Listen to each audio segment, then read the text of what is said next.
Assalamualaikum warahmatullahi wabarakatuh. Innal hamdalillah wassalatu wassalamu ala Rasulillah wa ala alihi wa sahbihi wa man tabi'ahum bi ihsan ila yaumil qiyamah. Kepada seluruh para pengurus Majelis Talim Shafiyah yang semoga senantiasa diberikan kebaikan dan kemudahan di dalam mengatur dakwah, di dalam memberikan sajian ilmu kepada setiap para penuntut ilmunya.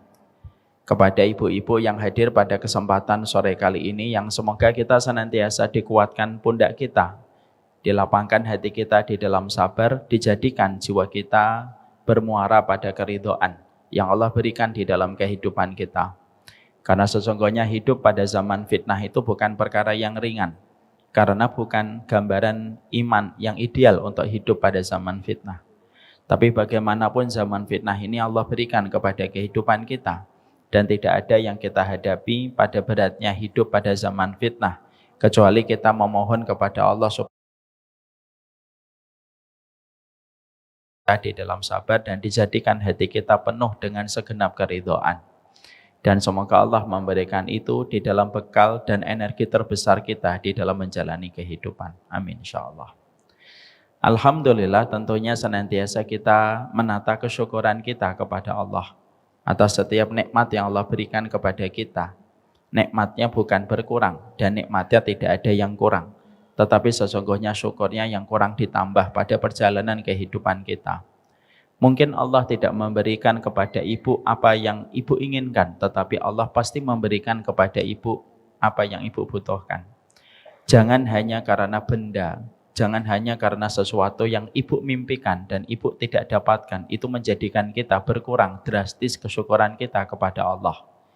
Bukan karena Allah tidak mampu memberi apa yang kita inginkan, tetapi kita harus yakin, kalau yang kita inginkan belum kita dapatkan, berarti apa yang kita inginkan itu tidak baik untuk kita dan kehidupan kita. Sehingga Allah tidak memberikan itu kepada kita, tetapi Allah memberi apa yang kita butuhkan pada kehidupan kita. Analoginya sederhana. Anak saya ada 8.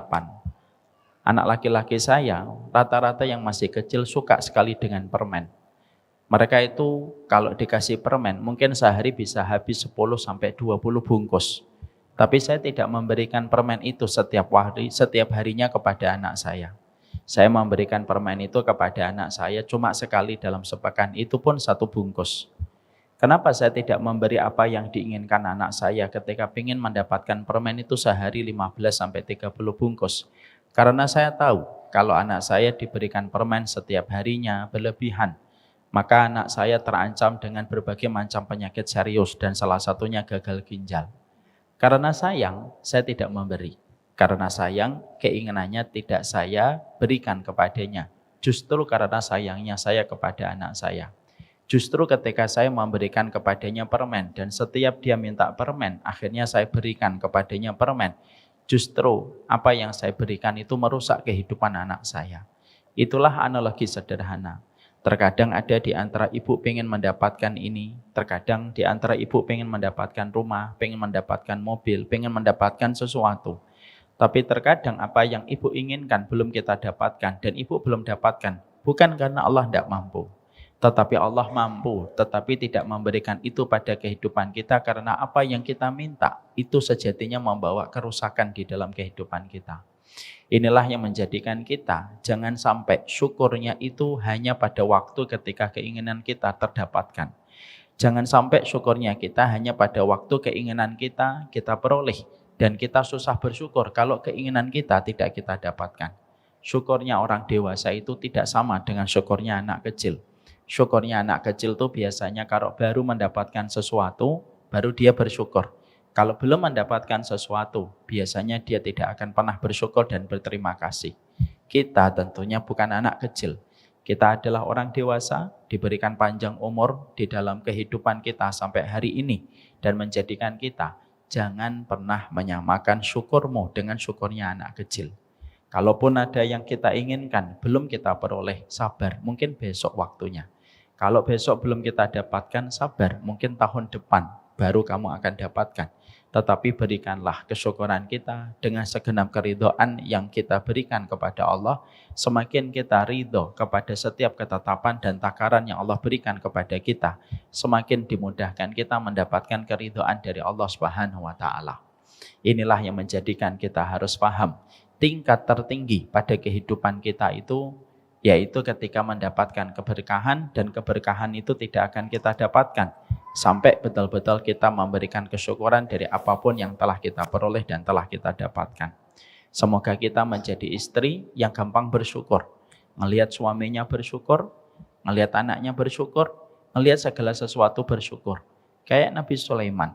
Nabi Sulaiman itu tidak harus melihat istana baru menjadikan beliau bersyukur. Nabi Sulaiman itu hanya melihat semut, ketika semut itu menyelamatkan diri dari injakan pasukannya, sudah menjadikan Nabi Sulaiman itu bersyukur. Orang yang beriman adalah mereka yang tidak pernah kehabisan alasan untuk bersyukur kepada Allah. Dan bukan bahagia yang menjadikan kita bersyukur, tetapi bersyukurlah, pasti kita dibahagiakan oleh Allah di dalam kehidupan kita. Amin. Semoga kita menjadi orang yang bersyukur. Amin insyaAllah. Ibu-ibu dan para ummahat yang semoga Allah rahmati, kita tentunya paham di antara harta yang paling berharga di dalam kehidupan kita, harta yang paling berharga di dalam kehidupan kita itu adalah keluarga. Ini bukan nyanyian lagu Keluarga Cemara ya, tapi memang tidak ada sesuatu yang paling berharga di dalam kehidupan kita kecuali adalah keluarga. Tidak ada takdir terpanjang yang Allah berikan di dalam kehidupan kita kecuali takdir kita di dalam pernikahan ketika membentuk satu muara yang bernama keluarga. Ibu ketika menjadi anak biasanya rentan waktunya dari usia 0 sampai usia 22, 23, 25, 27 ataupun 30. Itu merupakan rentang waktu ketika kita menjadi anak bagi kedua orang tua kita. Tapi perhatikan ketika kita ditakdirkan untuk menikah, Allah mempertemukan kita dengan jodoh kita di dalam kehidupan kita berkeluarga. Terkadang rentan waktunya itu lebih panjang daripada rentang waktu yang kita lewati ketika kita mendapatkan diri kita menjadi anak. Biasanya dari umur 22 sampai 50, dari 22 sampai 60, dan ternyata waktu yang kita miliki di dalam menikmati keluarga itu lebih panjang daripada waktu yang pernah kita lewati ketika kita menjadi anak. Makanya masalah keluarga itu bukan masalah sepele. Sesebel apapun ibu sama suami hari ini, tapi itulah orang terbaik yang Allah kirimkan pada kehidupan kita.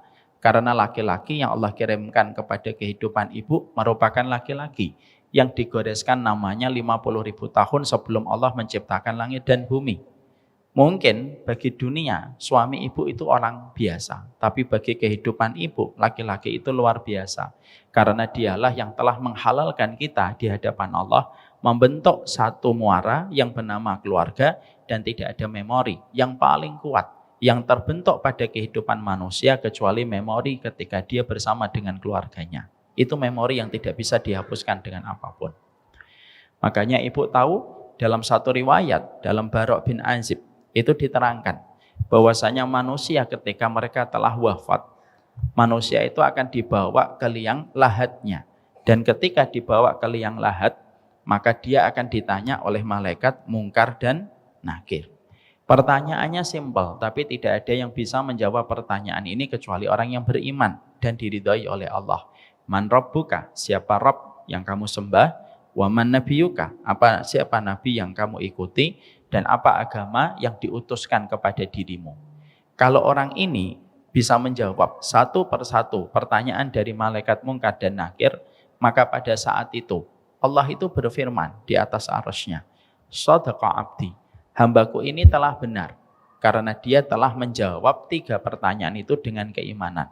Lalu Allah memberikan perintah kepada malaikat Mungkar dan Nakir, iftahu lahu baban ilal jannah. Bukakan pintu antara kehidupan barzahnya dan kehidupan surganya. Sehingga akhirnya orang itu ketika mampu menjawab pertanyaan malaikat Mungkar dan Nakir, maka dia bisa melihat indahnya surga walaupun dia masih berada di liang lahatnya. Bukan hanya itu, didatangi dia dengan orang yang begitu rupawan, dan orang yang begitu rupawan ditanya sama dirinya, man anta, siapa dirimu? Maka orang itu menjawab, ana amaluka sholih, saya amalmu yang sholih. Saya sholatmu, saya puasamu, saya sodakohmu, saya taklimmu, inilah saya. Dan saya akan menjadi bestimu untuk menemani dirimu sampai nanti hari kiamat. Sudah mendapatkan dua hal yang indah, Bu. View-nya bukan hanya bioskop, view-nya surga. Mendapatkan besti yang cocok kepadanya untuk menunggu hari kiamat itu datang. Tapi ibu tahu, ketika dua perkara besar itu sudah diberikan kepadanya, ibu sadar. Penghuni kubur itu akan berteriak. Teriakan pertama di dalam kuburnya. Apa teriakan pertamanya? Bukan mengatakan segerakan kiamat supaya aku lekas menjadi penghuninya. Tidak mengatakan lekas kiamat supaya aku segera berjumpa dengan kenikmatan-kenikmatan yang dijanjikan. Bukan. Tapi teriakannya dikatakan oleh Rasulullah. Teriakan penghuni kubur di dalam kuburnya itu adalah, Ya Rabbi aqimis sa'ah hatta arji ila ahli. Ya Allah, tolong segerakan kiamat supaya aku lekas berjumpa kembali dengan keluargaku.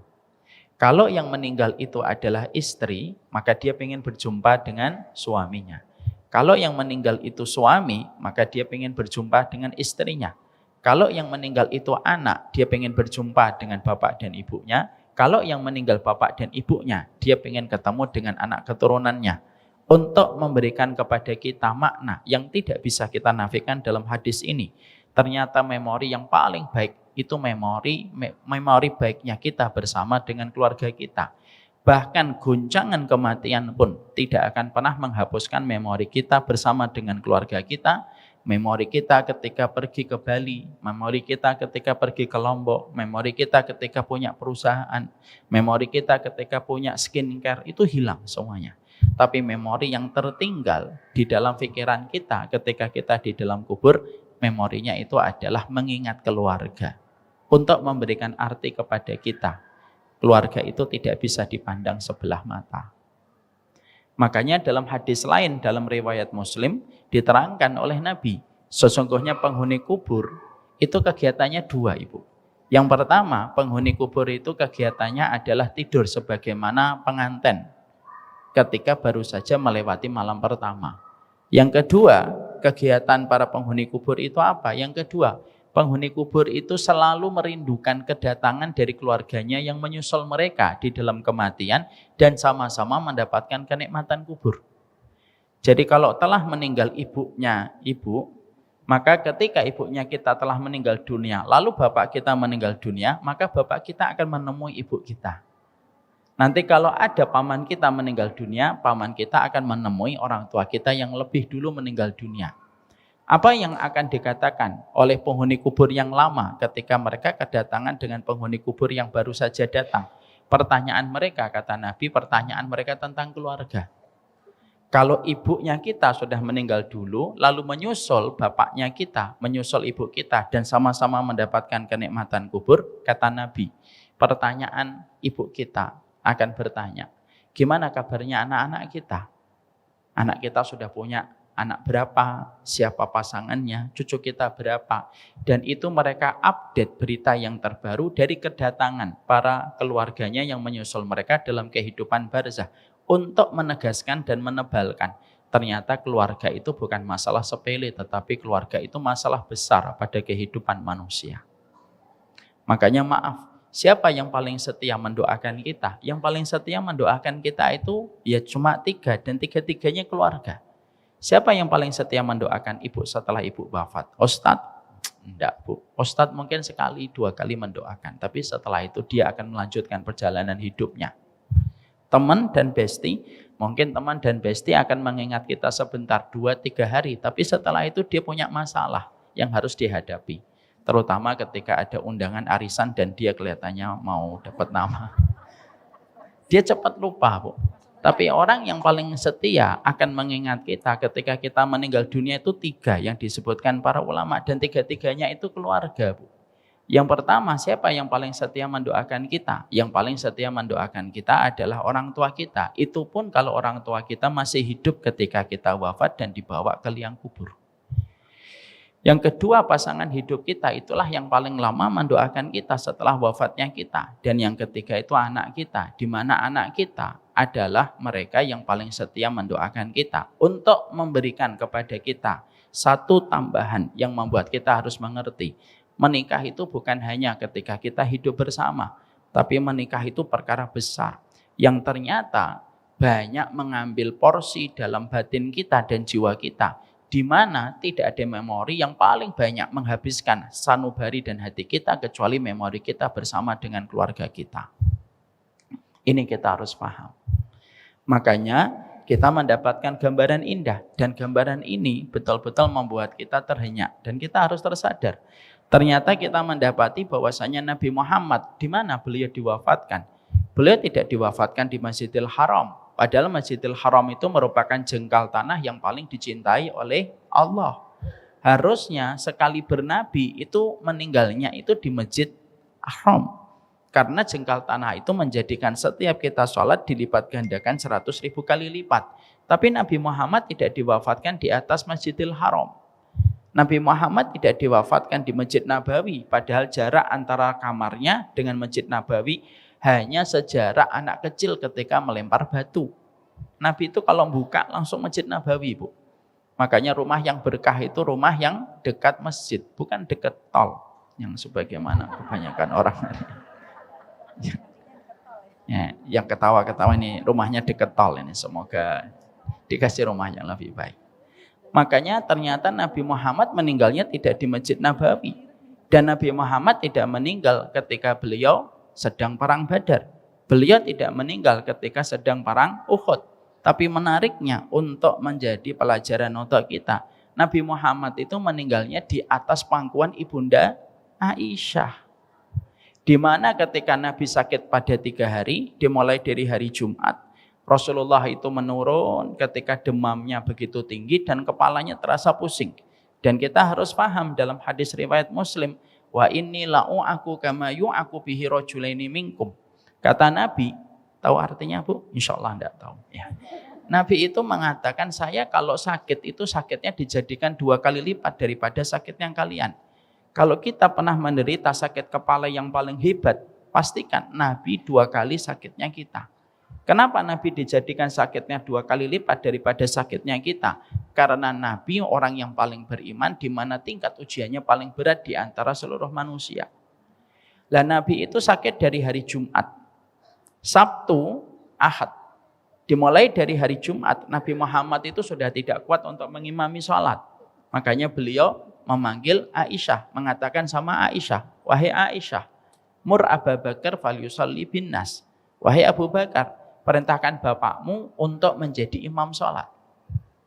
Pada saat itu Ibunda Aisyah sempat menolak dan mengatakan kepada suaminya Rasulullah SAW, jangan bapakku ya Rasulullah. Bapakku ini rojulun rokik. Bapakku ini laki-laki lemah kalau sudah membaca Al-Quran. Tidaklah satu ayat yang beliau baca kecuali pasti menangis terseduh-seduh. Nanti kalau jadi imam, tidak selesai-selesai dia membaca surat di dalam imamnya itu. Insya Allah ya Bu. Tidaklah satu ayat membuat beliau menangis. Kalau ibu-ibu kan hebat, Masya Allah, 30 juz dan nangis-nangis. Maka pada saat itu, akhirnya Nabi tidak mau menyebutkan nama kecuali yang disebutkan namanya adalah Abu Bakar. Abu Bakar itu ngimamin sholat dari semenjak Jumat Maghrib, dari semenjak Jumat itu Bu, beliau ngimamin sholat sampai Isya, sampai hari Sabtu, sampai hari Ahad. Hari Senin, Rasulullah ketika subuh, Rasulullah membaik. Makanya ketika hari Senin subuh, Rasulullah itu menyibak tirai di kamarnya, karena kamarnya beliau itu langsung berbatasan dengan Masjid Nabawi, dan kamarnya beliau yang sekarang menjadi kuburannya beliau ketika kita ziarah pada waktu umrah. Maka beliau melihat para sahabat itu sudah berdiri di dalam sholat dan sudah diimami. Pada saat itulah Rasulullah membaik dan Rasulullah keluar dari rumahnya Aisyah. Lalu beliau berdiri, lalu Abu Bakar sempat mundur, lalu ditahan oleh Rasulullah. Dan Rasulullah sholat subuh berjamaah bersama Abu Bakar setelah 3 hari tidak sholat berjamaah. Jadi Rasulullah itu meninggal dunia ketika kondisinya beliau itu membaik. Kayak lampu. Lampu itu kalau mau mati, terang dia. Makanya kalau ada ibu-ibu tadi pagi ngomong, saya hari ini sehat banget, hati-hati. Hati-hati. Bercanda. Maka pada saat itu Rasulullah Shallallahu Alaihi Wasallam itu mendapati ketika habis sholat subuh Rasulullah balik, lalu beliau sakitnya semakin berat, dipangku oleh ibunda Aisyah, semakin berat. Fatimah datang untuk menjenguk Nabi dan Rasulullah sempat disewakan oleh ibunda Aisyah karena beliau melihat Abdurrahman adiknya Aisyah itu memakai siwak. Lalu saat itulah Rasulullah semakin berat dan Rasulullah pada saat itu melihat ke atas dan Rasulullah mengatakan ila rafiqil a'la, menuju kepada teman dan sahabatku terbaik di tempat yang terbaik. Tangannya Nabi naik ke atas lalu jatuh, lalu posisi kepala Nabi bergeser dari ke atas menuju ke sebelah kanan. Rasulullah wafat dalam kondisi keningnya itu berkeringat. Di situ kita mendapati bahwasanya Nabi ketika wafat itu di atas pangkuan Aisyah istrinya. Makanya tidak salah kalau sebagian ulama menerjemahkan kata rahmat pada kehidupan kita berkeluarga, itu artinya adalah tidaklah suami istri ketika mereka saling menikah melewati berbagai macam guncangan kehidupan, dan ketika salah satu di antara mereka akan berarak pergi, lalu mereka saling memberikan ridho dan saling melihat dan saling memberikan ridho. Itulah yang dimaksudkan dengan kata rahmat pada kehidupan satu keluarga. Makanya ibu kadang pernah menjumpai ada seorang wanita ketika dalam sakit yang berat gitu, maka yang ditunggu itu suaminya, itu namanya rahmat. Kadang-kadang ada seorang suami ketika sakit yang berat, dia selalu menanti kehadiran istrinya yang belum datang, itu artinya rahmat. Dan itulah yang kita mengerti bahwasanya di dalam surat Ar-Rum ayat 21 akhirnya kita paham wa min ayatihi an khalaqalakum min anfusikum azwaja litaskunu ilaiha wa ja'ala bainakum mawaddatan wa rahmah. Di antara ayat-ayat Allah dijadikan sebagian dari kita menikah dengan sebagian dari kita yang lain dari lawan jenis yang berbeda. Untuk apa? Supaya kita merasakan sakinah, supaya kita mendapatkan mawaddah, dan supaya kita meraih rahmat. Dan rahmat terbaik itu salah satunya ketika kita saling ridho sebelum kita berpergian menuju ke alam barzah. Itulah keluarga. Makanya Imam Qurtubi mengatakan kepada kita, nikmatnya surga itu secara basic dan secara dasar itu ada 3. 1, ketika ibu nanti melihat wajahnya Allah di surga, itu puncak nikmatnya surga. Yang kedua, yaitu ketika kita bertetangga dengan para nabi dan para rasul. Dan kita bisa menjenguk keluarganya para nabi dan para rasul. Itu kenikmatan yang kedua. Kenikmatan yang ketiga, yang paling tinggi dari surga, bukan bidadari, bukan hidangannya, bukan sajiannya. Tapi kenikmatan tertinggi di surga nomor 3 setelah berjumpa dengan Allah dan bertetangga dengan para nabi itu apa? Yang ketiga, yaitu ketika kita berkumpul kembali, reuni akbar pada kehidupan kelak kita di surga bersama dengan pasangan kita tercinta di atas dipan-dipan indah yang Allah siapkan di setiap rumah dari keluarga-keluarga yang mendapatkan kenikmatan berjumpa dalam kehidupan di akhirat ketika berada di surganya Allah. Itulah nikmat yang paling tinggi di surga. Makanya akhirnya nikmat yang paling besar itu yang kita rasakan dalam hidup itu apa? Kalau kita mendapatkan kehidupan kita bersama pasangan kita mendapatkan ketenangan, kita mendapatkan kelapangan, maka itulah yang disebut dengan puncak tertinggi pertolongan Allah dalam kehidupan manusia. Jadi kalau puncak tertinggi pertolongan Allah kepada manusia, kalau seorang diri Allah memberikan kepadanya istiqomah di dalam melakukan ketaatan. Istiqomah itu puncak tertinggi pertolongan Allah kepada manusia. Tapi puncak tertinggi pertolongan manusia kepada setiap keluarga itu namanya bukan istiqomah, namanya rahmat. Makanya sering sekali kalau kita sering menjumpai satu pengantin, apa doanya yang kita sampaikan? Itu bermodal dari doa yang ada pada surat Ar-Rum 21. Semoga keluarganya sakinah, mawadah, warahmah. Disebutkan kata rahmat itu terakhir kalinya karena rahmat itu puncaknya. Karena kalau kita sudah mendapatkan rahmat, Bu, Allah akan memberikan kepada kita banyak perkara. Dari kebaikan akhirat, kita mendapatkan banyak rahmatnya Allah pada kehidupan di akhirat. Ya karena ketika kita mendapatkan rahmat pada kehidupan kita berkeluarga. Dan itulah yang harus kita paham. Orang bisa jadi menikah, tapi belum tentu dia mendapatkan rahmat pada keluarganya.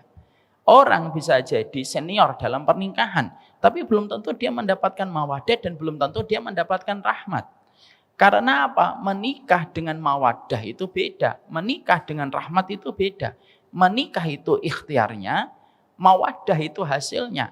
Menikah itu adalah ikhtiarnya, rahmat itu hasilnya.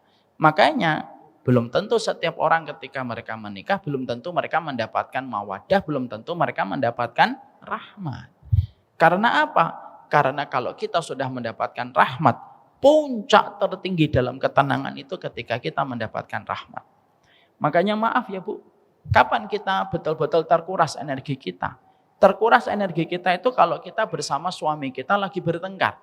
Akhirnya terkuras energi kita. Ya.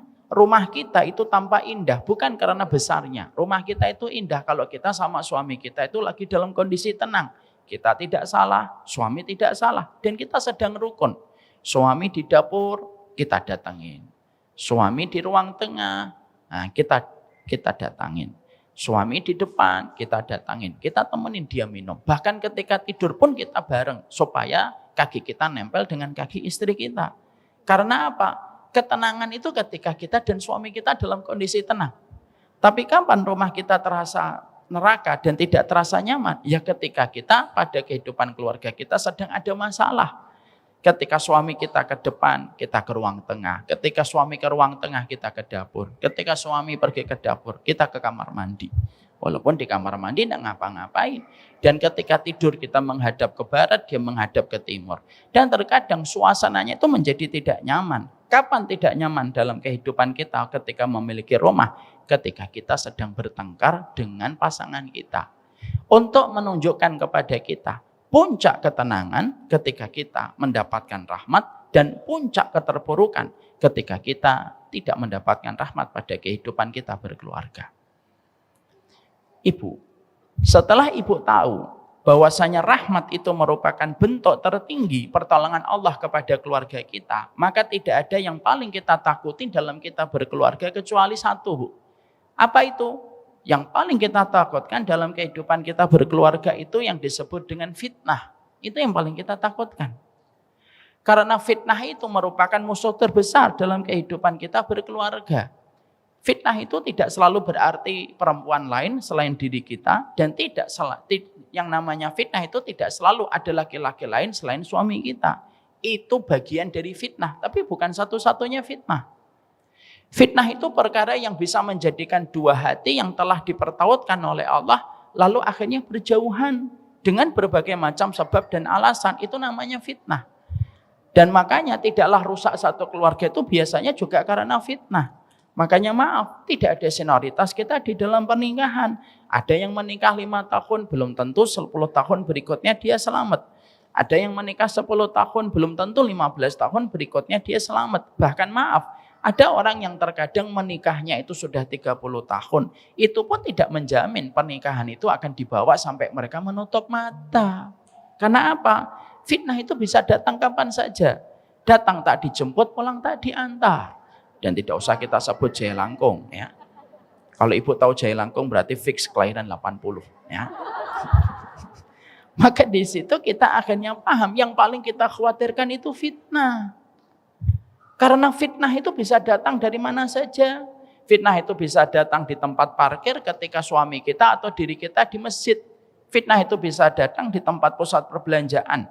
Fitnah itu bisa datang ketika kita mendapatkan suasana yang nyaman di kantor. Fitnah itu bisa datang ketika kita sedang terbakar cemburu, dan fitnah itu bisa datang ketika kita tidak bisa membedakan mana cintanya suami kepada kita sebagai istri dan mana cintanya suami kepada seorang ibu ketika itu merupakan takzim. Itu fitnah, Bu. Jadi jangan sampai kita mengatakan oh fitnah itu selalu perempuan lain, yaitu apa namanya sekarang? Pelakor. Ya. Fitnah itu tidak selalu harus pelakor. Pelakor itu ragam dari fitnah. Pebinor, benar ya pebinor ya? Ya, pebinor. Pebinor itu bukan satu-satunya fitnah, tapi dia ragam dalam fitnah. Karena pecahnya satu keluarga itu bukan hanya karena perempuan, dan pecahnya satu keluarga bukan hanya karena laki-laki. Ketika seorang wanita lalu dia memberikan pilihan kepada suaminya, pilih saya atau pilih ibumu. Lalu suaminya memilih ibunya, itu juga merupakan fitnah. Ketika seseorang terbakar cemburu dan tidak bisa manajemen cemburunya dan akhirnya cenderung membabi buta ketika membenci, itu pun fitnah. Dan kita khawatir bahwasanya fitnah itu bisa terjadi pada kehidupan kita dan keluarga yang kita cintai. Karena bentuk tertinggi cita-cita kita di dalam kehidupan kita berkeluarga itu simpel.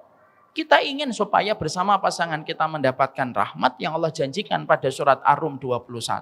Dan kita ingin sekali selamat dari fitnah. Karena fitnah itu bisa datang kapan saja dan kita tidak akan pernah tahu kapan fitnah itu bisa datang menyapa pada kehidupan keluarga kita. Dan itu yang terkadang kita sering tidak sadari. Maaf ya Ibu, keluarga Nabi hampir bisa bercerai. Karena siapapun itu bisa mendapatkan berita itu. Sebagaimana satu kisah yang disampaikan oleh Nabi. Nabi itu pernah, beliau khilaf, beliau itu melakukan sesuatu yang menjadikan beliau itu bertengkar dengan Hafsah. Pada saat itu beliau mendapatkan giliran di rumahnya Hafsah. Tapi pada saat itu beliau ditemuin oleh Sofiyah, salah satu istrinya. Qadarullah karena gilirannya Hafsah, Sofiyah itu datang membicarakan dengan Nabi di depan rumah. Qadarullah Nabi mengajak masuk ke rumah. Di mana itu rumahnya Hafsah. Pada saat itu Ibunda Hafsah itu sedang di luar rumah. Pulang, tiba-tiba mendapati Nabi Muhammad bersama dengan Sofiyah. Sofiyah itu istrinya Nabi yang lainnya. Hafsah itu cemburu, marah Bu. Tapi pada saat itu diredam oleh Nabi Muhammad SAW dan Nabi Muhammad sudah menyatakan meminta maaf terhadap apa yang membuat Hafsah itu cemburu. Sebenarnya sudah selesai. Tapi pada saat itu Nabi itu mengatakan sebelum akhirnya berpindah ke yang lain, Nabi itu mengatakan sudah ya Hafsah, saya minta maaf. Jangan di-share ya apa yang sudah terjadi kepada yang lainnya. Nah ini, kalau ibu-ibu ketawa itu malah saya khawatir. Jangan-jangan ibu itu pelaku kayak kisah-kisah kayak gini. Maka Nabi mengatakan kepada Ibunda Hafsah, gak usah cerita ya, sudah selesai ya. Gitu. Tapi Ibunda Hafsah tetap perempuan, walaupun beliau merupakan istrinya Nabi di dunia dan istrinya Nabi di surga. Karena semua istrinya Nabi itu istrinya Nabi di dunia dan istrinya Nabi di surga. Pada saat beliau ketika ketemu dengan Aisyah, Ibunda Aisyah, beliau menceritakan kisah itu. Dan ketika kisah itu diceritakan kepada Bunda Aisyah, Nabi itu kecewa kepada Hafsah. Dan hampir-hampir Nabi itu menceraikan Hafsah. Dan ibu tahu siapa yang menenangkan dan akhirnya menurunkan petunjuk kepada Nabi Muhammad? Allah. Allah turunkan itu malaikat Jibril. Malaikat Jibril berjumpa dengan Nabi Muhammad dan mengatakan kepada Nabi Muhammad supaya Nabi Muhammad kembali kepada Hafsah. Lalu malaikat Jibril itu berkata, irji'i ila Hafsah fa innaha zaujatuki fil jannah fa innaha sawwamah wa qawwamah. Maka saat itu malaikat Jibril berkata, ya Rasulullah, Allah memerintahkan engkau supaya kembali kepada Hafsah. Sesungguhnya Hafsah istrimu di dunia, istrimu di surga. Dan sesungguhnya Hafsah itu tidak layak diceraikan. Kenapa? Sawwamah wa qawwamah. Karena sesungguhnya Hafsah itu adalah orang yang paling banyak puasanya dan paling banyak sholat tahajudnya. Karena inilah akhirnya Nabi Nabi mengurungkan niatnya untuk menceraikan Hafsah. Tapi dari pelajaran riwayat ini akhirnya kita paham Bu. Yang kita mengerti sampai setingkat keluarga Nabi pun tidak pernah lepas dari satu turbulens dan kondisi ketika terjadi gonjang-ganjing dalam kehidupan keluarga beliau. Itu memberikan arti kepada kita bahwasanya ternyata dalam kehidupan kita berkeluarga itu tidak ada yang paling penting kecuali adalah bagaimana supaya keluarga kita tidak mendapatkan fitnah. Dan fitnah itu tidak bisa kita atur sesuai dengan apa yang kita mau Bu. Karena kita tidak pernah tahu kapan fitnah itu bisa datang. Kita menjaga di kantor, kadang munculnya di handphone. Kita menjaga di handphone, kadang bisa munculnya di tempat masjid. Kadang kita menjaga di masjid, kadang fitnah itu bisa datang di tempat circle hobinya. Kadang kita menjaga circle hobinya, kadang-kadang fitnah itu bisa muncul di tempat dia belajar kajian. Artinya itu yang paling kita khawatirkan.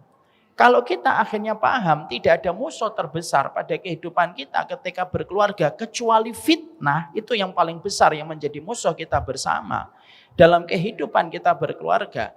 Maka yang kita khawatirkan bukan kapan fitnah itu datang, tapi yang kita khawatirkan kalau kita tidak tahu apa sih yang harus kita lakukan untuk menghangatkan keluarga kita, supaya ketika keluarga kita tahu apa yang harus dilakukan, setidaknya keluarga kita diselamatkan dari fitnah ketika kita memiliki imunitas di dalam keluarga kita.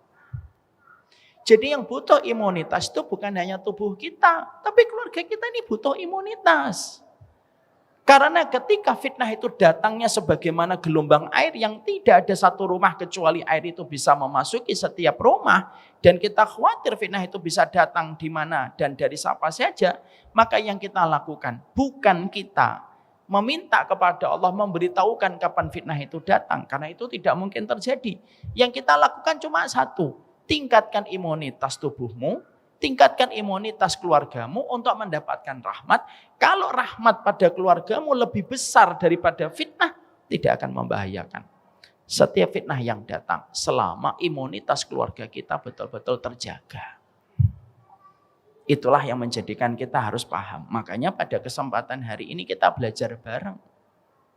Apa sih perkara yang bisa menghangatkan kembali, bisa menghadirkan imunitas pada tubuh kita dan keluarga kita, supaya ketika fitnah itu datang menyapa, tidak merusak kehidupan kita bersama keluarga yang kita cintai. Maaf ya Ibu, analoginya gampang. COVID, kenapa ada yang meninggal, ada yang bertahan? Itu pertama karena takdir Allah. Yang kedua, kenapa orang ketika COVID ada yang bertahan, ada yang meninggal? Karena sesungguhnya yang bertahan itu selain karena takdirnya Allah, karena dia imunitas tubuhnya baik ketika terserang sama COVID. Pada saat itu COVID itu kayak fitnah, Bu. Virusnya tidak bisa ditebak. Kadang bisa muncul dari paket, kadang bisa muncul dari piring, kadang bisa muncul dari interaksi, kadang bisa muncul dari pegangan tangga. Kita tidak pernah tahu pada saat itu, karena COVID itu tidak bisa dilihat oleh kasat mata. Sama, fitnah itu kayak virus COVID yang bisa menimpa pada kehidupan keluarga kita. Sehingga ketika kita paham bahwasanya fitnah itu merupakan musuh pada keluarga kita, dan kedudukan fitnah itu sebagaimana virus COVID, maka yang kita lakukan, yuk kita belajar caranya kita menjaga keluarga kita dengan imunitas yang kita tambahkan, supaya kita menjemput rahmat. Demi Allah ya Bu, selama kehidupan keluarga Ibu mendapatkan rahmat, Allah selalu menghadirkan 1000 alasan untuk tetap bersama, walaupun setan menghadirkan 900 alasan untuk berpisah. Kalau keluarga Ibu mendapatkan rahmat, Allah akan menghadirkan 10 alasan untuk tetap bersama, walaupun setan menghadirkan 9 alasan untuk bercerai. Kalau keluarga kita mendapatkan rahmat, maka kita akan diberikan oleh Allah 1 juta alasan untuk tetap bersama, walaupun setan dan hawa nafsu dan kemarahan kita memiliki 999.000 alasan untuk berpisah dan menjauh darinya. Itulah rahmat. Makanya maaf ya, kalau kita menikah jangan mengandalkan cinta. Sebagaimana anak-anak sinetron itu, cinta anak SMP. Cinta itu tidak bisa nyelesain masalah Bu. Makanya kalau saya melihat sinetron gitu, cinta menyelesaikan masalah, tidak bisa. Berapa banyak orang yang saling mencintai, mereka saling melukai dan tidak bisa berjumpa dan tidak bisa bertemu. Yang satu di timur, yang satu di barat, saling sama-sama mencintai tapi tidak bisa berjumpa dalam satu ikatan yang halal. Kalau kita menerjemahkan kehidupan keluarga tidak lagi dengan kacamata rahmat, tapi dengan kacamata cinta, maaf ya Bu, kalau kita bergantung sama makhluk, maka kita akan berantakan hidupnya, karena makhluk itu tidak akan pernah memberikan kebaikan kepada kita walaupun sejengkal. Maaf ya, Nabi pernah menjumpai ada seorang sahabat itu memakai gelang. Gelang itu di dalamnya ada jampi-jampinya dan mantranya. Maka pada saat itu ketika Nabi melihat sahabat itu memakai gelang yang di dalamnya ada jampi-jampinya, Nabi mengatakan inzaha wa in mutta ala dzalika ma'aftah ta'abadan. Copot itu gelangnya, kalau kamu mati dalam kondisi membawa gelang yang kamu bertawakal sama gelang itu selain kepada Allah, kamu tidak akan pernah beruntung dunia dan akhiratnya. Akhirnya gelang itu dicopot, dibuang sama sahabat itu. Sebenarnya sama, Bu. Kalaulah orang bergantung sama gelang, sama mantra, sama jimat yang diberikan dukun, itu melakukan kesyirikan dan dia tidak akan pernah bahagia dunia dan akhirat. Orang kalau menikah lalu melupakan Allah dan tidak menempatkan Allah merupakan tujuan kita untuk mendapatkan rahmat, dan kita masih merasa bahwasanya pernikahan itu berdasarkan cinta, saya khawatir cinta itu akan mengecewakan kita. Karena Allah kalau mendapati manusia sudah salah menetapkan sandaran, maka pada sandaran yang salah biasanya akan menyiksa hidupnya. Dan itu yang kita khawatirkan. Jadi cinta itu tidak menjadi jawaban dari seluruh persoalan kita dalam kehidupan berkeluarga. Cinta itu bisa menipis karena kecewa, cinta itu bisa berkurang karena kesalahan, dan cinta itu bisa patah karena sebuah kesalahan yang dilakukan oleh pasangan kita. Makanya di situ kita paham. Kita ini di dalam kehidupan keluarga itu simpel. Kita ingin supaya keluarga kita mendapatkan rahmat. Kenapa rahmat, Ustaz? Karena selama kita mendapatkan rahmat, seberat apapun fitnah yang kita temukan, fitnah itu tidak akan pernah menenggelamkan kehidupan kita dan tidak menjadikan keluarga kita menjadi karam. Selama dengan satu syarat, kita mendapatkan rahmat. Ibu bisa mikir enggak? Kenapa Allah ngutus malaikat Jibril untuk menyampaikan kepada Nabi Muhammad dan mengatakan kepada Nabi Muhammad supaya jangan menceraikan Hafsah? Itu namanya rahmat. Dan ketika kita sudah rahmat, Bu, semua yang kita rasakan bahagia, yang kita rasakan lapang, kalaupun kita diuji, sabarnya lebih besar daripada ujian yang kita peroleh. Anak ibu akan tenang mendapati orang tuanya betul-betul mendapatkan rahmat dalam kehidupan kita, di dalam kehidupan mereka bersama. Maaf ya, Bu, anak-anak itu kadang-kadang susah qurrata ayun karena kita sebagai orang tuanya tidak pernah qurrata ayun antara kita dan pasangan kita. Kalau ibu tidak qurrata ayun untuk bapak, bapak tidak qurrata ayun untuk ibu, jangan mengharapkan anak kita qurrata ayun.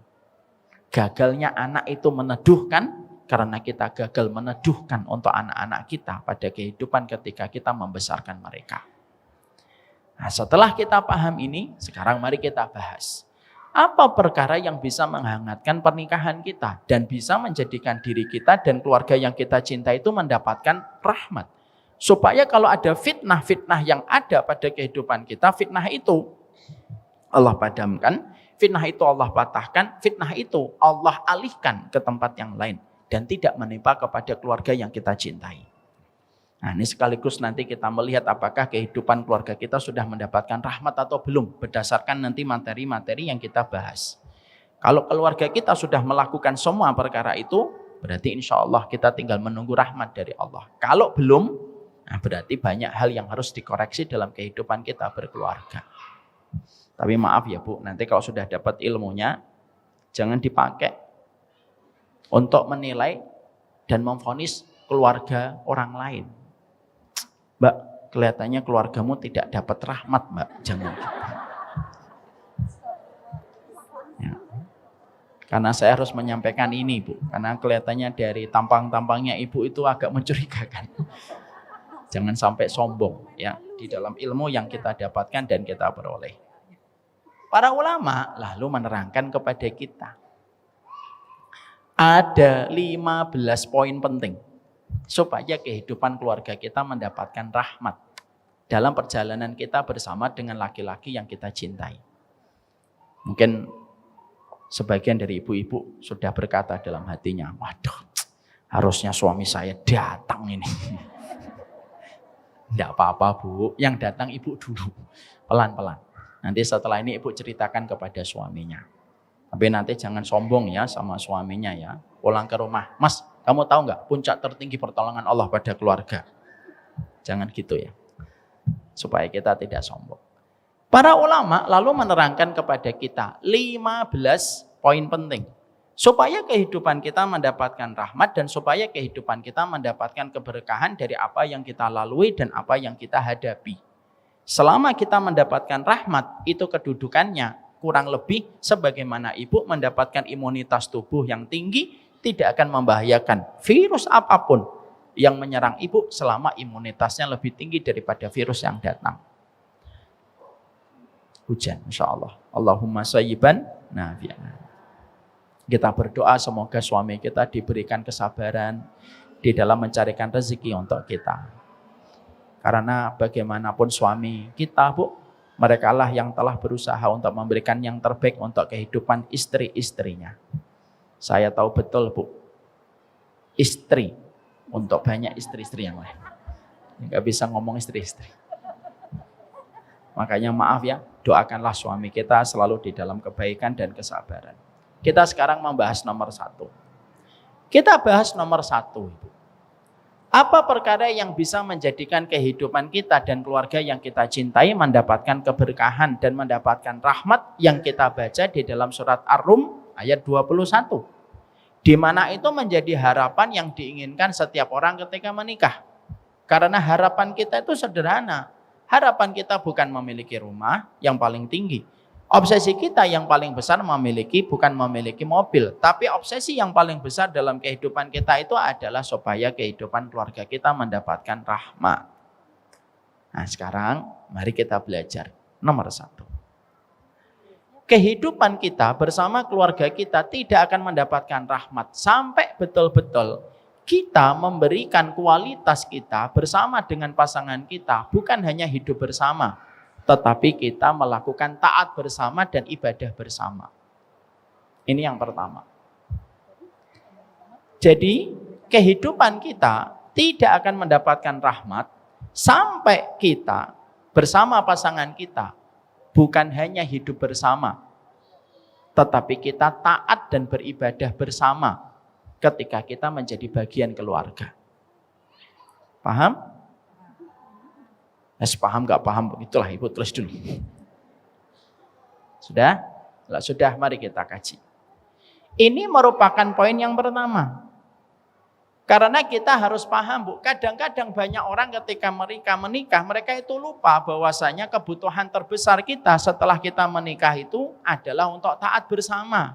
Dan kebutuhan terbesar kita ketika menikah itu adalah supaya kita bisa beribadah bersama. Konsep entertain yang sering ditawarkan orang di luar itu menjadikan banyak orang ketika menikah, mereka itu hanya menghabiskan waktunya untuk entertain semata, tapi tidak ada ketaatan dan tidak ada ibadah yang mereka lakukan bersama. Ketiadaan di dalam taat dan ketiadaan dalam ibadah, itu yang menjadikan akhirnya keluarga itu tidak akan pernah dikenali oleh Allah, sebagaimana mereka tidak pernah mengenali Allah ketika mereka itu hidup bersama, ketika Allah yang telah menakdirkan mereka itu menjadi suami istri. Makanya maaf ya Bu, kenapa Allah itu sampaikan di dalam Al-Quran itu kata mawaddah dan Allah tidak menyampaikan kata mahabbah. Ibu tahu nggak bedanya mahabbah dengan mawaddah? Mahabbah itu cinta, Bu. Mahabbah itu dalam bahasa Arab kalau diterjemahkan dalam bahasa Indonesia itu artinya cinta. Makanya kalau ada film mahabbah itu artinya cinta. Makanya kan sering kan biasanya ada ibu-ibu ketika lagi kasmaran sama suaminya, kontak suaminya dinamakan hobi, ya kan? Itu lagi seneng, ya itu pagi hari. Sore hari bisa berubah. Hobi itu diambil dari akar kata habba yang artinya itu mencintai. Tapi pertanyaan kita itu adalah kenapa Allah tidak mengatakan mahabbah di dalam Al-Quran tetapi Allah mengatakan mawaddah di dalam Al-Quran pada surat Ar-Rum 21. Karena beda Bu antara mahabbah dengan mawaddah. Kalau ibu menikah, lalu ibu menghabiskan entertain bersama, itu namanya mahabbah. Mahabbah itu konsep rasa seorang manusia dengan lawan jenisnya yang menjadikan dia memiliki kasih sayang, merasa rindu ketika berjauhan dan ingin memberikan yang terbaik. Itu namanya mahabbah. Mahabbah itu siapa saja bisa. Anak SMP bisa mahabbah, anak SMA bisa mahabbah, orang non-muslim bisa mahabbah, bahkan maaf PKI sekalipun bisa mahabbah. Kenapa? Mahabbah itu konsep dasar paling umum yang dikenakan oleh Allah kepada setiap orang ketika jatuh cinta kepada lawan jenisnya ketika sesuai kriterianya. Itu namanya mahabbah. Tapi ibu pernah tanya atau tidak di dalam hatinya, kenapa Allah tidak menggunakan kata mahabbah di dalam surat Ar-Rum 21? Allah menggunakan kalimat mawaddah. Di situ kita paham mawaddah itu beda dengan mahabbah. Mawaddah itu konsep cinta yang tinggi yang dimiliki laki-laki dan perempuan kepada lawan jenisnya dan pasangannya, yang menjadikan mereka saling mendorong taat dan saling mendorong ibadah bersama supaya mereka punya alasan berjumpa kembali kelak di akhirat, dan itu namanya mawaddah. Kalau ibu nonton bareng suaminya itu mahabbah. Kalau ibu makan bubur ayam sum-sum tulang itu namanya mahabbah. Kalau ibu makan soto bersama itu namanya mahabbah. Tapi ketika ibu pada waktu tilawah bersama itu namanya mawaddah.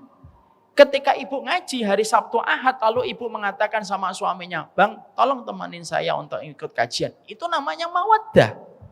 Dan ketika ibu satu malam membangunkan suaminya pelan-pelan dan mengatakan, "Ayo bang, sholat malam walaupun cuma sholat witir. Kamu jadi imamnya bang, walaupun cuma surat Al-Ikhlas, Al-Falaq, An-Nas, tidak apa-apa, aku terima. Jadi imamku," gitu. Itu namanya mawaddah. Banyak orang ketika mereka menikah, mereka itu langsung menghiasi kehidupan mereka ketika mereka menikah itu hanya dengan entertain. Tapi mereka tidak menghabiskan hidup mereka ketika mereka sudah ditakdirkan bersama oleh Allah dengan ibadah. Padahal ibadah itu merupakan perkara yang paling nomor satu untuk menghadirkan rahmat pada kehidupan kita ketika bersama dengan pasangan kita. Makanya ibu tahu, ibu mengerti tidak? Kenapa kita itu kalau habis nikah, ibu masih ingat dulu ketika habis nikah. Kalau kita habis nikah, seorang laki-laki mengatakan qabiltu nikah wa tazwijaha bimahrin madkurin halan. Itu sunahnya apa? Sunahnya dia menemui istrinya, dia mengkecup kening istrinya dan berkata, "Allahumma inni as'aluka khairaha wa khaira ma jabaltaha 'alaiha wa a'udzubika min syarriha wa syarri ma jabaltaha 'alaiha." Ya Allah, aku minta kebaikan perempuan ini dan kebaikan yang di dalamnya, dan aku berlindung dari keburukan wanita ini dan keburukan yang ada di dalamnya. Setelah itu bu, seorang suami ketika habis mengencup itu kening istrinya, sholat 2 rakaat. Sang suami jadi imam, sang istri jadi makmum. Sang suami cukup membaca dengan bacaan pelan, sang istri menjadi makmum. Kenapa ada sholat sunnah 2 rakaat setelah kita akad ijab kabul? Ini kelihatannya ibu-ibu dulu kelihatannya nggak sholat ya.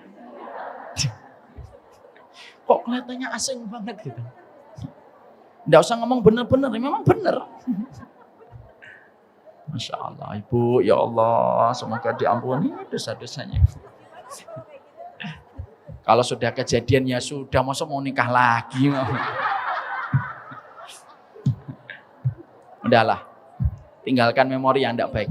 Kita kembali dulu, paham? Kembali dulu bu. Kenapa Nabi? Sudah, tinggalkan ibu. Ibu nggak usah langsung WhatsApp suaminya. Mas kamu dulu nggak doain aku. Ngajak sholat juga enggak. Macam apa kamu ini jadi laki-lakiku katanya. Maka suaminya jawab, makanya aku kayak gitu, makanya dapatnya kamu. Ini bercanda. Sudah, cukup. Kita kembali ya ke tema ya. Kenapa di dalam sunnah itu ada syariat untuk sholat 2 rakaat setelah ijab kabul? Kata Imam Nawawi, supaya ketika kita ada sholat, ketika baru saja menikah, itu supaya seorang istri itu melihat tidak ada pemandangan yang paling baik kecuali dia melihat suaminya akan membimbing dia dalam urusan dunia dan urusan akhirat. Dan tidak ada view yang paling indah kecuali menyaksikan suaminya itu di atas sajadah. Selain dari itu, kenapa dia sholat pertama kali bersama suaminya untuk menjadi makmum? Untuk memberi pelajaran, dia harus taat kepada suaminya sebagaimana dia taat mengikuti gerakan suaminya di dalam sholat. Kenapa suami itu menjadi imam ketika pertama kali dia baru menikah setelah mengucapkan ijab kabul? Supaya seorang laki-laki itu tahu tidak ada hal yang paling indah yang dilihat dari istrinya kecuali istrinya itu menjadi makmum. Disitulah kita akhirnya paham. Kenapa baru saja menikah langsung ada syariat untuk melakukan ibadah supaya kita paham kehidupan keluarga orang yang beriman ketika mereka takut sekali dengan fitnah, tidak ada yang bisa menyelamatkan kita dari fitnah kecuali satu, kebersamaan kita dalam taat. Makanya tidaklah Hafsah itu sampai diselamatkan oleh Allah Dan sampai Allah memerintahkan Nabi Muhammad untuk kembali kepada Hafsah kecuali alasan yang disebutkan oleh Allah kepada ibunda, kepada Rasulullah itu apa? Fa innaha sawwamah wa qawwamah. Sesungguhnya istrimu ini wahai Muhammad ahli puasa dan ahli tahajud. Jadi ibadah di dalam kita taat itu bukan perkara kecil tetapi perkara besar. Ibu memiliki sifat yang berbeda dengan suami.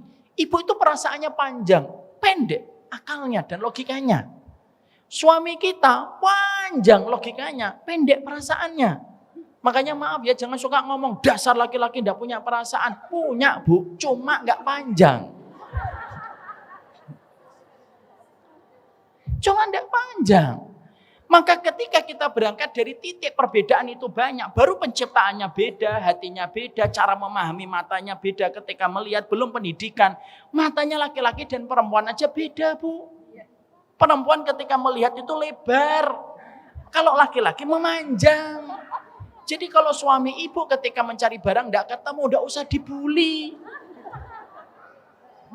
Saya itu kadang-kadang kalau nyari barang itu saya ngomong sama diri saya. Harus ketemu gitu. Karena saya tuh kadang-kadang itu dengar komentarnya itu bibi di sini. Kadang-kadang saya lihat rak 2, saya sudah sisir berapa kali nggak ada. Loh sekalinya istri saya datang, lah itu. Ya karena matanya beda. Karena kita diciptakan latar belakang beda, penciptaan beda, sampai organ yang ada pada diri kita berbeda. Sampai Allah jadikan ibu siklus, Allah tidak jadikan laki-laki siklus, bu. Kenapa Allah jadikan perempuan itu siklus? Kata Imam Ahmad, karena wanita itu butuh istirahat.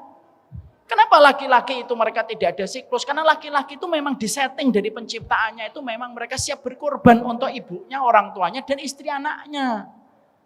Semua perbedaan ini, kalau kita tidak mengandalkan Allah untuk kita hadirkan dalam taat, maka perbedaan ini akan menjadi api dalam sekan dan menjadi gemericik api yang bisa membakar semua kebersamaan di dalam kehidupan keluarga kita.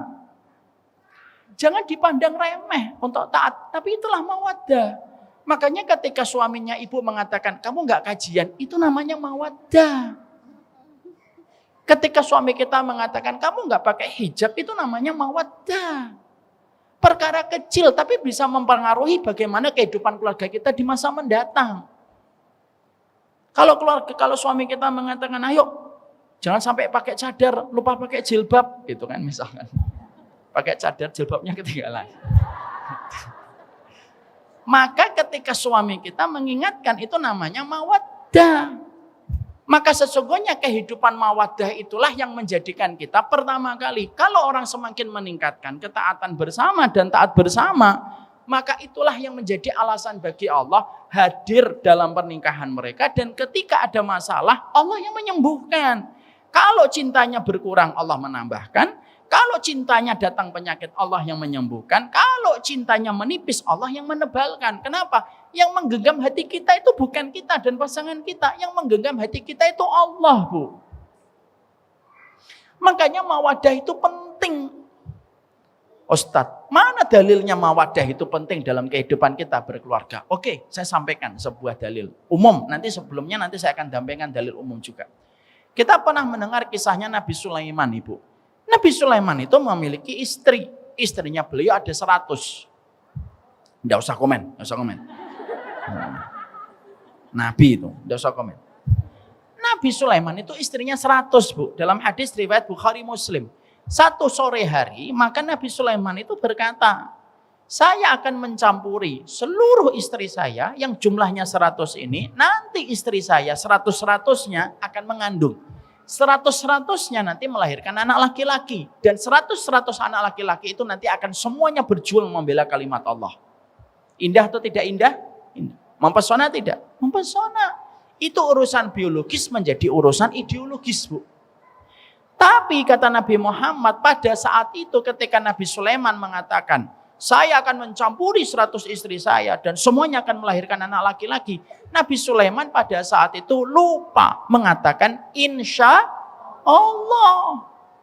Lalu Nabi Muhammad itu berkata, kalaulah Nabi Muhammad pada saat itu, kalaulah Nabi Sulaiman pada saat itu beliau mengatakan insya Allah, kata Nabi Muhammad, Allah memberikan kepadanya 100 istri yang mengandung, 100 yang melahirkan anak laki-laki, dan 100 anak laki-laki semuanya akan berjuang untuk membela kalimat Allah. Ibu bisa nggak ngambil sebuah kesimpulan sederhana dan basicnya? Kalau hanya mengucapkan insya Allah, ternyata mempengaruhi kualitas keluarganya Nabi Sulaiman di masa mendatang.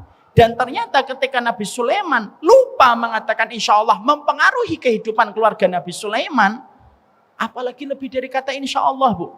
Dan ibu tahu apa yang terjadi? Karena Nabi Sulaiman lupa mengatakan insya Allah, kata Rasulullah, Allah tidak memberi kepada 100 istrinya Nabi Sulaiman, tidak ada satupun yang hamil. Yang hamil cuma 1. Itu pun ketika lahir dalam kondisi cacat dalam tanda petik. Ibu bisa bayangin nggak apa yang disampaikan oleh Nabi? Ternyata kalau hanya mengucapkan insya Allah itu ternyata mempengaruhi apa yang kita peroleh bersama keluarga kita di masa mendatang. Dan ketika kita lalai mengatakan insya Allah itu mempengaruhi bagaimana kualitas keluarga kita di masa mendatang. Lu apalagi ketika ibu taklim bareng, ketika ibu malam kajian bersama, ketika ibu nanti membaca tilawah bersama, bahkan ketika ibu datang ke tempat guru, ke tempat ustadz, ke pondok pesantren bareng-bareng, lalu kita merasa perbuatan itu tidak ada sama sekali efeknya dan tidak ada sama sekali pengaruhnya, berarti kita tidak pernah membaca kisahnya Nabi Sulaiman. Karena menghadirkan Allah itu dalam ketaatan, itu bisa menjadikan kita itu mendapatkan banyak keberkahan dalam kehidupan kita. Makanya maaf ya, pertanyaan basic yang harus kita miliki ketika kita membicarakan poin 1 itu sebenarnya simple. Kita selama ini mahabbah atau mawaddah?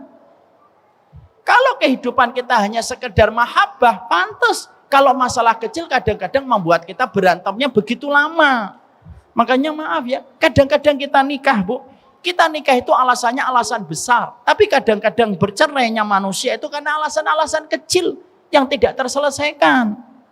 Kalau kita tidak pernah hadir pada tengah malamnya kita untuk menghadap sama Allah, kita tidak pernah hadir di taman-taman surga bersama dengan pasangan kita tidak pernah hadir untuk memperbaiki kualitas keluarga kita menuju kepada arah yang Allah cintai, lalu tiba-tiba kita mendapatkan problem, lalu kita ingin problem itu kita diselesaikan, alasan apa Allah menyelesaikan kehidupan keluarga kita dalam masalah yang kita dapatkan, kalaupun kita tidak pernah menghadirkan Allah dalam kehidupan kita berkeluarga?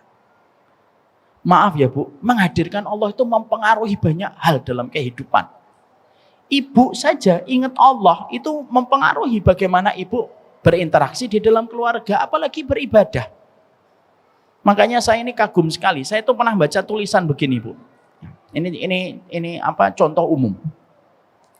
Ada seorang wanita, Bu, yang dia itu mendapatkan masalah kecil, tapi terkadang itu menjadikan hari-harinya itu tidak nyaman bersama suaminya. Apa itu? Kebiasaan suaminya itu kalau pagi selalu meletakkan anduk di atas kasur. Masalah kecil atau masalah besar? Kecil. Yang ngomong kecil semoga jujur dengan perkataannya. Dia mengingatkan suaminya. Mengingatkan suaminya, Bu. Dari lembut naik ke atas. Dari tengah menuju keras. Suaminya tidak berubah. Pakai satir tidak berubah, disindir tidak berubah. Akhirnya dia tuh sebel sendiri, Bu. Ya Allah, bang nikah sama kamu ngeletakin handuk aja susahnya luar biasa. Dan maaf ya Bu, laki-laki itu kalau ditegur tetapi menyinggung gengsinya, biasanya nggak akan direspon. Paham di sini, Bu? Paham Ustadz, tapi nanti kalau pulang nggak paham Ustadz. Maka pada saat itu, lihat perhatikan Bu, tulisan ini cukup viral, tapi saya membacanya dan saya mengambil inspirasi dari tulisan ini bagus sekali. Lalu akhirnya ketika istri tidak bisa mengubah kebiasaan suami, yang dilakukan oleh beliau itu sederhana. Saya mengubah cara pandang saya ketika melihat anduk. Maka setiap pagi ketika saya mendapati suami saya tetap meletakkan anduk di atas kasur, saya tidak lagi melihat itu anduk. Tapi saya melihatnya adalah Allah mengirimkan sepotong permadani yang jatuh dari surga. Kenapa Ibu ketawa? Cara dia mengubah pandangannya. Akhirnya setelah dia mengubah cara dia memandang anduk, anduknya tetap anduk, tapi cara dia mengubahnya itu dikembalikan sama Allah. Ketika dia mengubah cara pandang dia, ketika dia melihat anduk itu, setiap paginya dia meletakkan anduk itu senang. Kenapa? Inilah sepotong permadani yang jatuh dari surga. Sehingga setiap pagi ketika mendapatkan anduk, maka dia tidak pernah merasa sedih, tapi justru merasa gembira. Meletakkan kembali anduknya, meletakkan itu permadani di atas surga, itu di atas jemuran. Walaupun kita pikir permadani surga kok di atas jemuran. Tapi cara dia memandang itu tuh simple. Sampai akhirnya Bu, ketika dia mengubah cara pandangnya dia kepada anduk itu, Masya Allah, sang suami itu lama-lama terpengaruh dan kagum. Kenapa ya istri saya tidak pernah marah-marah lagi masalah anduk?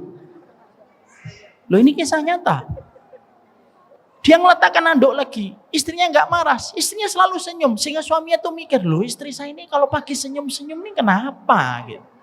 Sampai akhirnya sang suami tersentuh, dan akhirnya setelah itu sang suami meletakkan anduk di atas jemuran. Ketika sang istri tidak lagi melihat anduk di atas kasur, istrinya sedih. Tidak ada lagi potongan permadani di atas surga. Dan akhirnya dia bisa ketawa, menceritakan masalah itu kepada suaminya tertawa, suaminya minta maaf, dan akhirnya baik. Apa yang saya ambil? Sebuah pelajaran, Bu. Hanya melihat satu benda lalu dikembalikan kepada Allah itu sudah mempengaruhi kualitas kita dalam kita berkeluarga. Kalau mengatakan insya Allah mempengaruhi keluarganya Nabi Sulaiman, kalau hanyalah ketika seorang wanita melihat anduk lalu mengembalikan itu adalah kiriman Allah, sepotong permadani dari surga, itu bisa menjadikan makna itu bisa berbeda, maka itulah kehidupan keluarga kita. Kalau keluarga kita jarang mendapatkan keberkahan, pertengkaran yang tidak pernah selesai, dan kadang-kadang kita tertawa, pertengkaran kita itu hanya masalah sepele. Itu bisa jadi pertengkaran itu hadir bukan karena Allah yang jahat sama kita, tapi bisa jadi pertengkaran itu hadir di antara keluarga kita karena kita tidak pernah punya alasan untuk menghadirkan Allah di dalam kita menikah supaya kita bisa taat bersama dan ibadah bersama. Ada kisah yang kedua, Bu. Saya punya keluarga, Bu. Kajian jamaah sudah lama, sudah saya anggap saya sebagai keluarga. Saya manggilnya Umi. Maka beliau itu punya suami, Bu. Orangnya sudah 70 tahun, masih sehat betul. Sehat betul beliau itu. Ada kebiasaan suaminya, Bu. Suaminya itu setiap Jumat, Sabtu, Ahad tidak pernah pulang, Bu. Dan itu sudah terjadi semenjak umur 35 atau 40 tahun. Maka saya itu pernah bertanya, loh Abah itu nggak pulang, Mi, kalau hari Jumat, Sabtu, Ahad? Enggak Ustaz, tidak pulang dia. Kemana? Enggak tahu saya. Itu urusan dia dengan Allah. Sehingga akhirnya saya menjumpai Umi ini, yang saya anggap Umi ini, orangnya itu tenang, damai. Karena bagi dia itu mengatakan sama saya, gini loh Ustadz, saya itu melihat suami saya itu adalah miliknya Allah.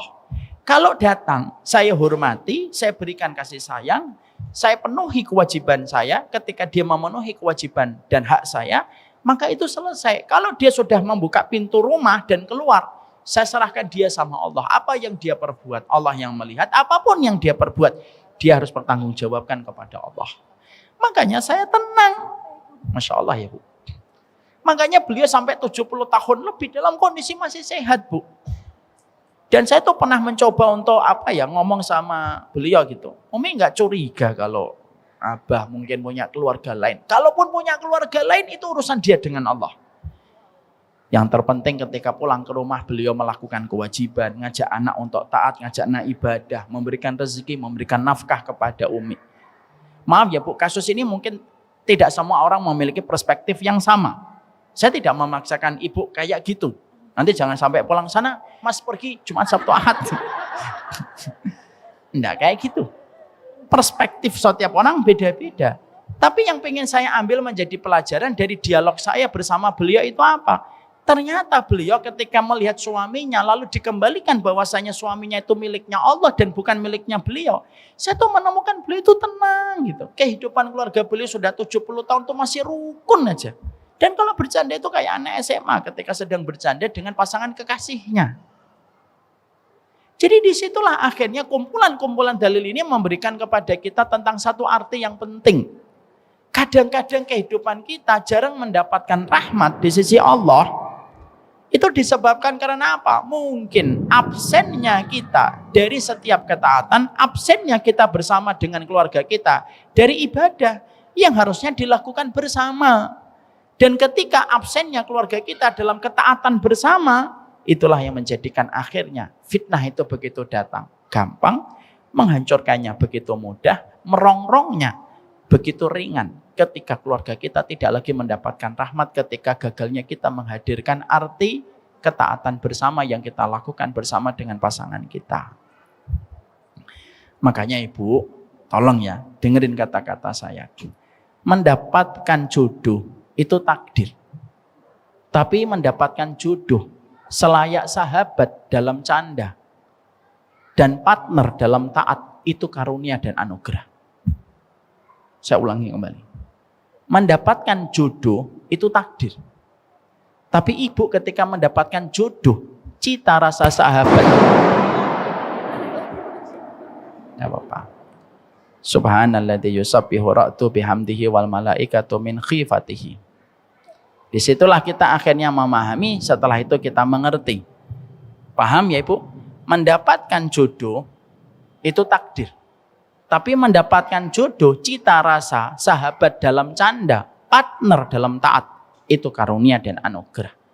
Kalau ibu belum mendapatkan, sabar. Mintalah sama Allah. Mohonlah sama Allah setiap waktunya. Mintalah dan merengeklah sebagaimana anak kecil ketika merengek mainan kepada orang tuanya. Mungkin hari ini suami ibu belum baik, mungkin besok. Kalau besok belum baik, mungkin lusa. Kalau lusa belum baik, mungkin bulan depan atau mungkin tahun depan. Tapi kebaikan ibu tidak pernah usang dan kebaikan ibu tidak pernah basi ketika ibu lakukan kepada suaminya. Banyak perempuan yang kadang-kadang mengatakan kalimatnya itu tidak pantas. Kalimatnya begini ketika sedang kecewa. Alah Ustadz, suami saya tidak akan mungkin berubah.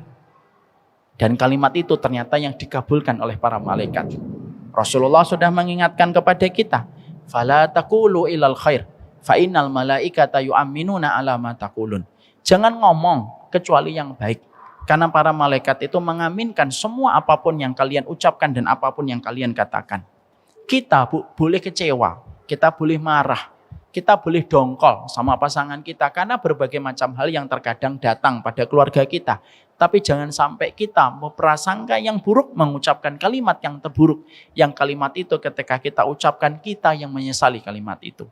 Kalau ibu berbuat baik sama suami, anak yakin kebaikan ibu akan membawa pengaruh yang baik untuk suami. Kita harus ingat kepada apa yang dikatakan oleh Allah di dalam surat Ar-Rahman ayat 60. Hal jazaul ihsan illal ihsan. Bukankah ihsan itu mendatangkan ihsan? Kalau ibu berbuat baik kepada suami, memang balasannya tidak langsung instan. Mungkin balasannya tidak langsung cepat. Mungkin balasannya pelan-pelan dan berproses. Tapi yang saya yakini, kebaikan istri kepada suami itu tidak akan pernah kecuali diganti oleh Allah dengan kebaikan. Kaedahnya Allah itu tetap dan tidak pernah berubah semenjak Allah menciptakan Adam. Kebaikanmu akan dibalas dengan kebaikanmu. Kejahatanmu akan dibalas dengan kejahatanmu. Ibu kalau punya sosial media, ibu buka infotainment, yang datang ke timeline-nya ibu semuanya infotainment. Kalau ibu membuka tentang sepak bola, seluruh timeline-nya ibu di IG atau Instagram akan berisi dengan sepak bola. Kenapa? Apa yang kita lihat itulah yang akan didatangkan algoritmanya kepada kita. Sama Bu. Takdir itu terkadang berjalan sesuai dengan apa yang kita ucapkan, apa yang kita prasangkakan, apa yang kita sikapi dari suami kita. Mungkin suami kita mengecewakan, tapi bagaimanapun dia pernah membawa kebaikan dalam kehidupan ibu. Mungkin suami ibu hari ini tidak sesuai dengan apa yang menjadi harapan ibu, tapi bagaimanapun dialah yang bertanggung jawab tentang kehidupan ibu di hadapan Allah. Tetap berbuat baik. Kalau hari ini suami kita belum bisa memberikan mawaddah untuk kita, baru memberikan mahabbah, tidak apa-apa, syukuri dulu. Dan ibu yang beribadah dulu supaya dengan ibu beribadah membawa feedback yang baik untuk apa yang dilihat oleh suami kita. Jangan sampai kita ketika mempelajari ini lalu kita geleng-geleng, lalu kita ngomong, kelihatannya materi ini berat dikerjakan di keluarga saya gitu. Jangan gitu. Karena bisa jadi kebaikan itu memang Allah tidak berikan itu langsung sama. Kenapa ibu tidak langsung mendapatkan suami yang sesuai dengan keinginan ibu? Kalau ibu mendapatkan suami langsung dengan keinginan ibu, pertanyaan saya adalah, lalu ibu dapat pahala kesabaran dari mana? Kalau semuanya langsung gampang, nikah suaminya langsung bertanggung jawab, baik, lembut, hafal 30 juz. Kalau ngomong sama ibu penuh hati-hati gitu. Ibu malah bingung. Gimana ibu nanti dapat pahala kesabaran? Kadang-kadang suami itu dihadirkan oleh Allah untuk kita belum sesuai dengan harapan kita, supaya setiap harinya kita bisa menabung celengan sabar ketika berjumpa dengan Allah, kita mendapatkan kebaikan. Demi Allah ya Bu, ini terakhir saya sampaikan. Demi Allah, saya pernah mendapati seorang suami, ada bapak-bapak, nangis Bu. Permintaannya apa? Dia ngomong sama saya, tolong doakan istri saya supaya istri saya mau diajak ngaji. Istri saya tuh enggak mau ngaji Ustaz. Giliran alisan, wah gercep. Reuni SMP, nomor pertama istri saya itu. Bisa jadi reuninya hari Ahad, hari Sabtu dia udah datang gitu. Itu kata beliau. Tapi giliran kalau ada kajian, saya selalu ajak, alasannya banyak sekali. Istrinya untuk tidak mau datang ke kajian. Permintaan suami simpel atau tidak simpel Bu? Simpel. Sederhana tapi bermakna atau tidak? Bermakna. Tapi di sisi yang lain, kadang-kadang saya mendapatkan ada yang konsultasi ke kantor kita. Ada yang konsultasi itu ngomong, ya Allah Ustadz, kapan ya suami saya itu ngaji? Saya tuh pingin gitu tangan saya dipegang suami saya datang ke kajian gitu. Saya tuh kadang-kadang mikir Pak, Ibu, saya tuh mikir, kenapa suami yang pingin istrinya ngaji tidak berjodoh dengan istri yang pingin suaminya ngaji? Bisa nggak Allah menjadikan mereka berdua sebelum menikah ketemu dan saling jatuh cinta? Bisa. Mudah nggak bagi Allah? Mudah. Kun fayakun jadi. Tapi kenapa justru yang laki-laki ketemu dengan wanita yang tidak mau ngaji, yang perempuan ketemu dengan laki-laki yang tidak pernah ngajak istrinya ngaji? Supaya kita paham. Menikah itu merupakan seni kesabaran paling tinggi setelah kita berbakti kepada orang tua kita. Paham? Paham enggak? Paham, begitulah yang saya sampaikan insya Allah. Ini nomor 1. Masih ada berapa? Masih ada 14. Kalau ibu bisa menjawab, berarti ibu pandai berhitung insya Allah. Jadi ini yang dapat saya sampaikan. Suara halilintar sudah menyambar-nyambar. Itu sebenarnya tanda sudah selesai, sudah. Gitu. Dan saya khawatir Bu, ini 5:30. Suami ibu sudah memberitahu, saya sudah di pintu tol. Karena tadi ada yang pergi 1, pergi 2, pergi 3. Saya orang itu sensitif Bu. Jadi lebih baik kita cukupkan kajian kita pada kesempatan hari ini. Kita ingatkan kepada diri kita.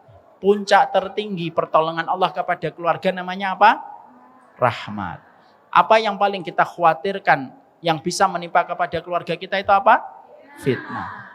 Tidak akan membahayakan fitnah selama keluarga kita mendapatkan rahmat.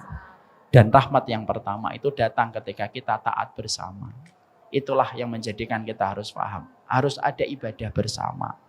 Ngajilah Bu. Kalau memang tidak bisa seminggu sekali, ya minimal 10 tahun sekali lah ngaji. Semoga kita paham betul. Itulah bedanya mahabbah dengan mawaddah. Mahabbah cinta biasa. Tapi mawaddah cinta yang berbalut dengan ibadah. Yang mendorong kita untuk taat bersama. Dan saya tutup dengan quote yang tadi saya sampaikan. Karena quote itu tuh selalu saya syukuri. Gitu. Yaitu adalah mendapatkan jodoh itu takdir. Tapi mendapatkan jodoh yang memiliki cita rasa sahabat dalam canda, partner dalam taat, itu karunia dan anugerah. Kalau ibu belum mendapatkan, mungkin besok. Kalau ibu belum mendapatkan besok, mungkin lusa. Kalau ibu belum mendapatkan lusa, mungkin nanti ketika anaknya sudah punya cucu. Kita tidak pernah tahu.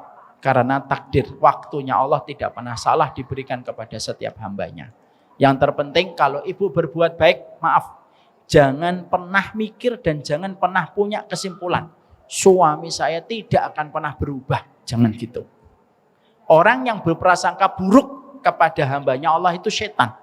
Jangan menjadi setan dalam bentuk sebagai seorang istri kepada suaminya. Barakallahu fikum.